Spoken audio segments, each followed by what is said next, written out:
मैं गरिमा अग्रवाल आप सभी का वंदन करती हूँ, अभिनंदन करती हूँ।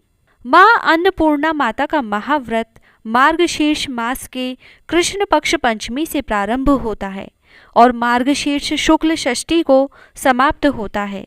यह उत्तमोत्तम व्रत 17 दिनों का होता है और कई भक्त इस व्रत का 21 दिन तक भी पालन करते हैं। यदि 21 दिन या 17 दिन का व्रत न रख पाएं तो अन्नपूर्णा जयंती पर यह व्रत जरूर रखें। व्रत में भोजन में अन्न और नमक का उपयोग नहीं किया जाता है। तो आइए सुनते हैं माँ अन्नपूर्णा की कथा। एक समय की बात है, काशी निवासी धनंजय की पत्नी का नाम सुलक्षणा था।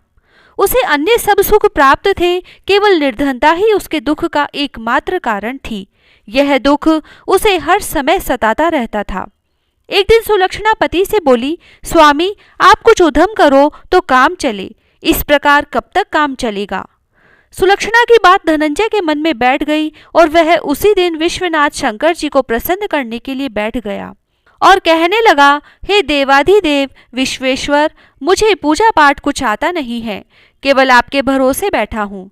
इतनी विनती करके वह 2-3 दिन भूखा प्यासा बैठा रहा। यह देखकर भगवान शंकर ने उसके कान में अन्नपूर्णा अन्नपूर्णा अन्नपूर्णा इस प्रकार 3 बार कहा। यह कौन क्या कह गया, इसी सोच में धनंजय पड़ गया कि मंदिर से आते ब्राह्मणों को देखकर पूछने लगा, पंडित जी अन्नपूर्णा कौन है। ब्राह्मणों ने कहा, तू अन्न छोड़ बैठा है सो तुझे अन्न की ही बात सूझती है, जा घर जाकर अन्न ग्रहण कर। धनंजय घर गया, स्त्री से सारी बात कही। वह बोली, नाथ चिंता मत करो, स्वयं शंकर जी ने यह मंत्र दिया है, वे स्वयं ही खुलासा करेंगे, आप फिर जाकर उनकी आराधना करो। धनंजय फिर जैसा का तैसा पूजा में बैठ गया। रात्रि में शंकर जी ने आज्ञा दी और कहा, तू पूर्व दिशा में चला जा। वह अन्नपूर्णा का नाम जपता जाता और रास्ते में फल खाता, झरनों का पानी पीता और चलता जाता। इस प्रकार कितने ही दिनों तक चलता गया कि एक दिन उसे अचानक चांदी से चमकती वन की शोभा देखने में आई। वहां सुंदर सरोवर के किनारे कितनी ही अप्सराएं झुंड बनाए बैठी थी। वे अप्सराएं एक कथा सुनती और सब मिलकर माँ अन्नपूर्णा इस प्रकार बार बार कहती थी। यह अगहन मार्गशीर्ष मास की उजेली रात्रि थी और आज से ही व्रत का आरंभ था। जिस शब्द की खोज करने वह निकला था वह उसे वहां सुनने को मिला। धनंजय ने उनके पास जाकर पूछा, हे देवियों आप यह क्या करती हो। उन सब ने कहा, हम सब माँ अन्नपूर्णा का व्रत कर रही हैं। धनंजय ने पूछा, व्रत पूजा करने से क्या होता है, क्या इसे किसी और ने भी किया है, इसे कब तक किया जाए, यह कैसा व्रत है, कैसी विधि है, मुझे भी विस्तार से बतलाओ। अप्सराएं कहने लगी, इस व्रत को सब कोई कर सकते हैं। 21 दिन के लिए 21 गांठ का सूत लेना चाहिए। 21 दिन यदि न बने तो एक दिन उपवास करें और यह भी न बने तो केवल कथा सुनकर प्रसाद लें। निराहार रहकर कथा कहें या सुने।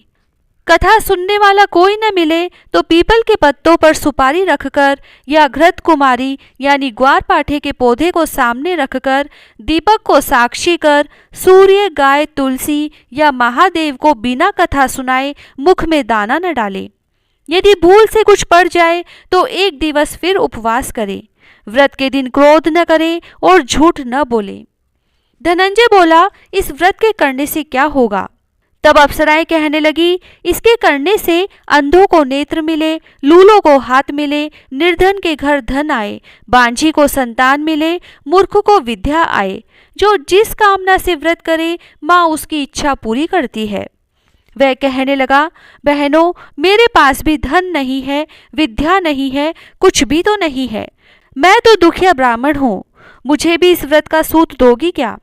तब अप्सराओं ने कहा, हाँ भाई तेरा कल्याण हो, लो इस व्रत का मंगल सूत ले लो।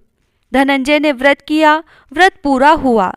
तभी सरोवर में से 21 खंड की स्वर्ण सीढ़ी हीरा मोती जड़ी हुई प्रकट हुई। धनंजय जय अन्नपूर्णा अन्नपूर्णा कहता जाता था। इस प्रकार कितनी ही सीढ़ियां उतर गया तो क्या देखता है कि करोड़ों सूर्य से प्रकाशमान अन्नपूर्णा का मंदिर है। उसके सामने स्वर्ण सिंहासन पर माता अन्नपूर्णा विराजमान है। सामने भिक्षा हेतु शंकर भगवान खड़े हैं। देवांगनाएं चंवर डुलाती है। कितने ही सैनिक हथियार बांधे पहरा देते हैं। धनंजय दौड़कर जगदम्बा के चरणों में गिर गया। देवी उसके मन का क्लेश जान गई। धनंजय कहने लगा, माता आप तो अंतर्यामिनी हो, आपको अपनी दशा क्या बताऊं। माता बोली, तूने मेरा व्रत किया है, जा संसार तेरा सत्कार करेगा। माता ने धनंजय की जीवा पर बीज मंत्र लिख दिया। अब तो उसके रोम रोम में विद्या प्रकट हो गई। इतने में क्या देखता है कि वह काशी विश्वनाथ के मंदिर में खड़ा है। माँ का वरदान लेकर धनंजय घर आया। सुलक्षणा से सब बात कही। माताजी की कृपा से उसके घर में संपत्ति उमड़ने लगी। छोटा सा घर बहुत बड़ा गिना जाने लगा। जैसे शहद के छत्ते में मक्खियां जमा होती है, उसी प्रकार अनेक सगे संबंधी आकर उसकी बड़ाई करने लगे और वे कहने लगे, इतना धन और इतना बड़ा घर, सुंदर संतान तो है नहीं, इस कमाई का कौन भोग करेगा। सुलक्षणा से संतान नहीं है, इसलिए तुम दूसरा विवाह करो। अनिच्छा होते हुए भी धनंजय को दूसरा विवाह करना पड़ा और सती सुलक्षणा को सोत का दुख उठाना पड़ा। इस प्रकार दिन बीतते गए। फिर अघन मास आया।